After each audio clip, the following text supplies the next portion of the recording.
Dimanche 5 mars, deuxième dimanche du temps de Carême. Écoutons l'évangile de la transfiguration de notre Seigneur Jésus selon Saint Matthieu au chapitre 17, versets 5 à 9.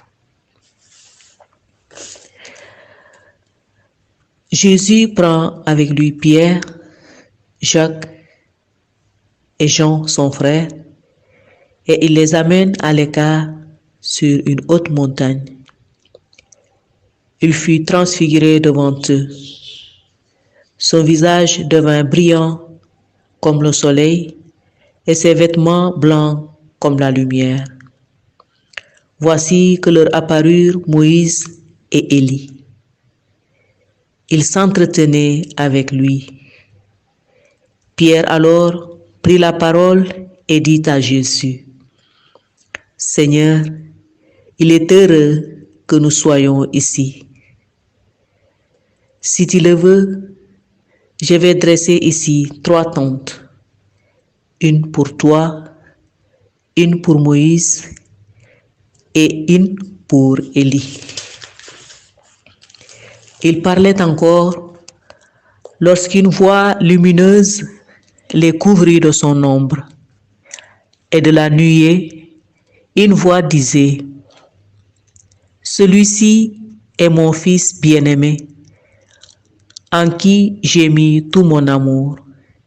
Écoutez-le. » Entendant cela, les disciples tombèrent la face contre terre et furent saisis d'une grande frayeur. Jésus s'approcha, les toucha et leur dit: « Relevez-vous et n'ayez pas peur. » Levant les yeux, ils ne virent plus que Jésus seul. En descendant de la montagne, Jésus leur donna cet ordre: « Ne parlez de cette vision à personne avant que le Fils de l'homme soit ressuscité d'entre les morts. »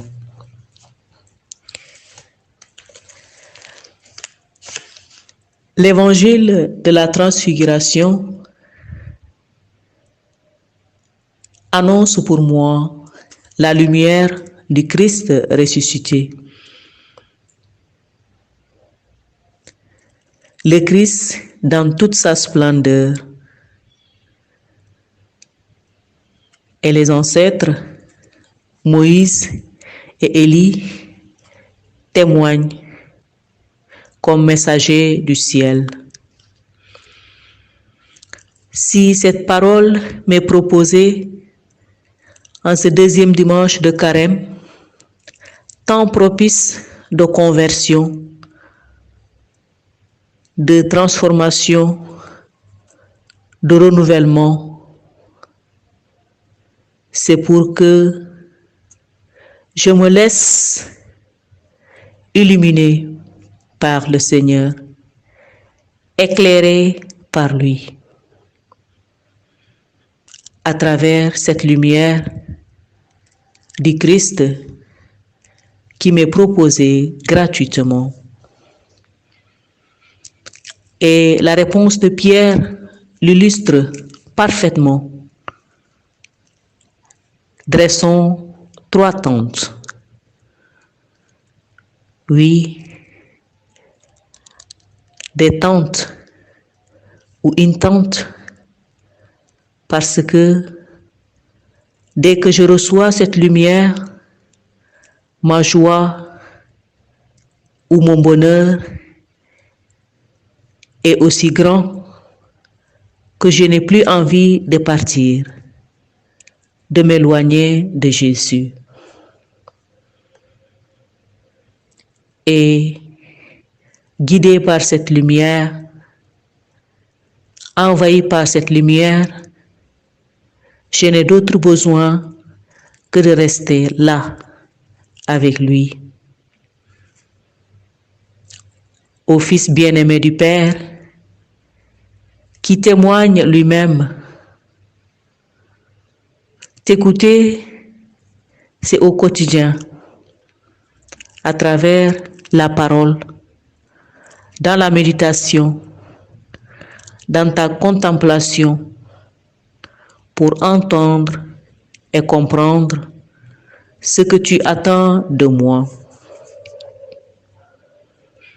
Apprends-moi la vraie écoute. Apprends-moi à me laisser renouveler par ta lumière de transfigurer. Amen.